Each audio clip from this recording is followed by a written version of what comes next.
Hey guys, we are doing language class page 168 and 169. Before we do anything on 169, I really wanted to take a look at 168. Before we do anything else, I want you to look at the top of page 168 and tell me, what are my guide words? What are my guide words on page 168?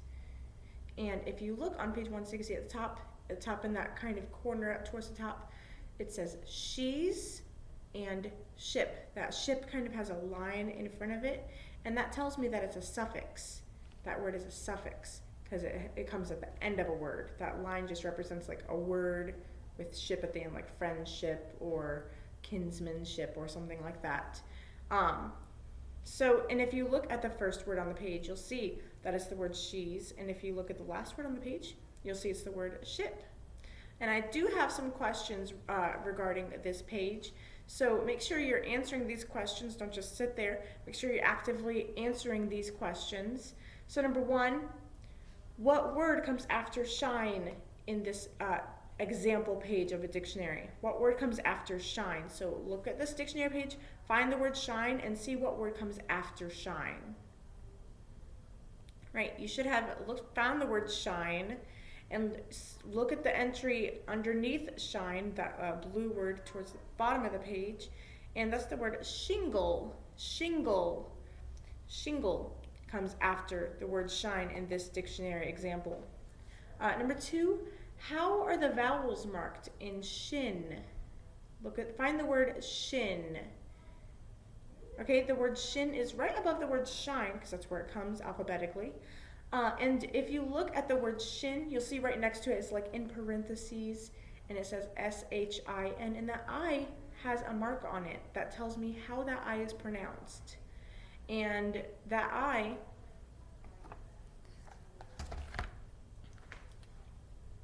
it just looks like an I with a little smiley face above it.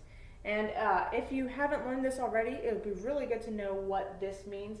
This little smiley face above a vowel just means that that vowel is making its short sound. And do you know what mark would make a vowel make its long sound? Like if I had, for example, just an E right there, that E could make any sound, but when I put a smiley face above it, it will make an eh sound, as an egg. But if I put a straight line above it, it will make its long vowel sound, E, we'll say its name, E as an eagle or something like that. So make sure you keep these straight. Knowing these marks when you're doing dictionary work will really help you because it helps you know how to pronounce these words. Number three, what is the last entry on this page? Well, we already said that earlier, the last entry on the page. If you look at the top of the page of the guide word, it already tells you what the last entry on the page is, and that is ship, that suffix, ship. Number four, what is a shingle? What is a shingle? It's asking maybe the definition of shingle. So find the word shingle, and what is a shingle? Well, my book tells me shingle, it's a noun, and shingle is a thin piece of wood, asphalt, or other material that is laid in overlapping. Now it just stops, but you have to look in the other column over here, and it says in overlapping rows to cover the roof or outside walls of a building. And it even gives you a picture of shingles at the top of that page. Number five, does the picture of shingles help you to understand the word? So looking at that picture of shingles, you just see like those pieces of, I don't know what that is necessarily, what material that is. I know that it's shingles, but I don't know if it's wood or asphalt or something else entirely. But you see it's in a pattern. It has, it kind of like lays over each other, and that's what shingles are. And usually they're found on the roof of a building. But looking at that picture, does that not give you a better idea? Like if you just read that definition and you said, I still don't get it, and then you saw a picture, you're like, oh, I know what that is. It kind of helps you.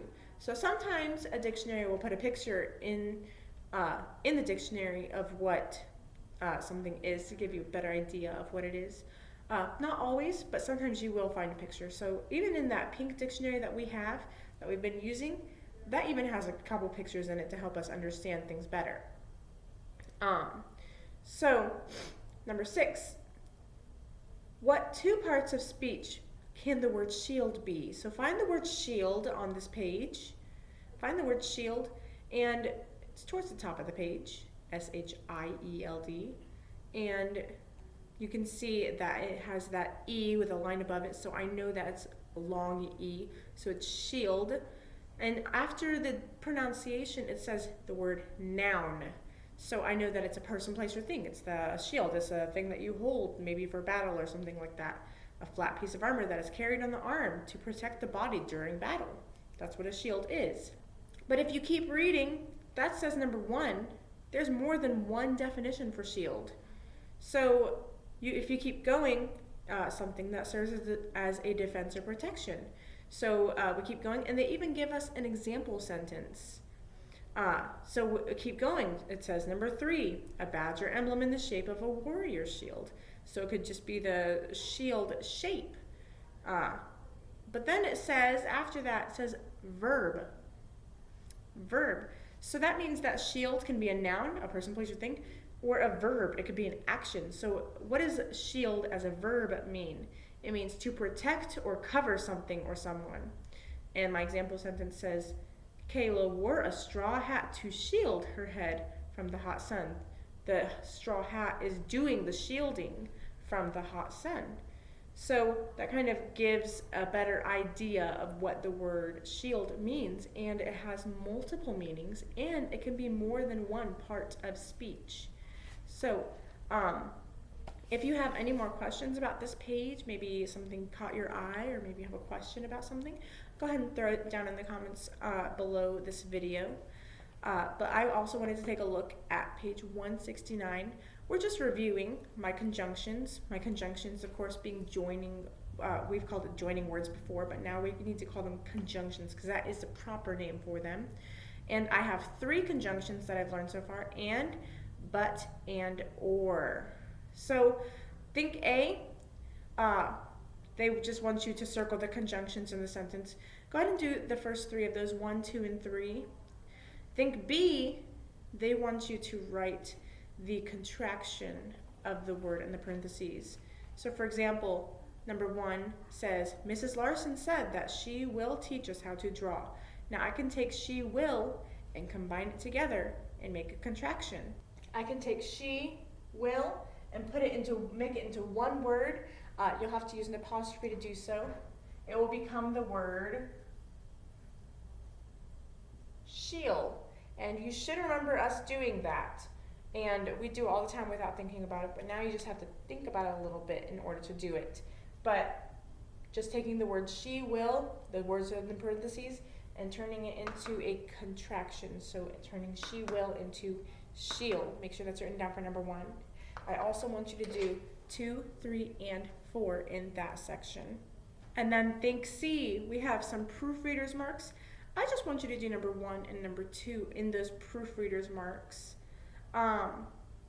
So make sure you're going over especially your comma rules, because those are probably going to be very, very important for number 1 and 2 in Think C.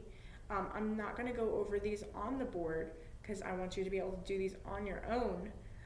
Make sure you're really taking a careful look at those conjunctions at the top of the page as well. Remember, conjunctions are just joining words. They just join 2 things, 2 words, or maybe 2 sentences. And remember that if a conjunction or a joining word is joining 2 sentences together, put a comma before that conjunction.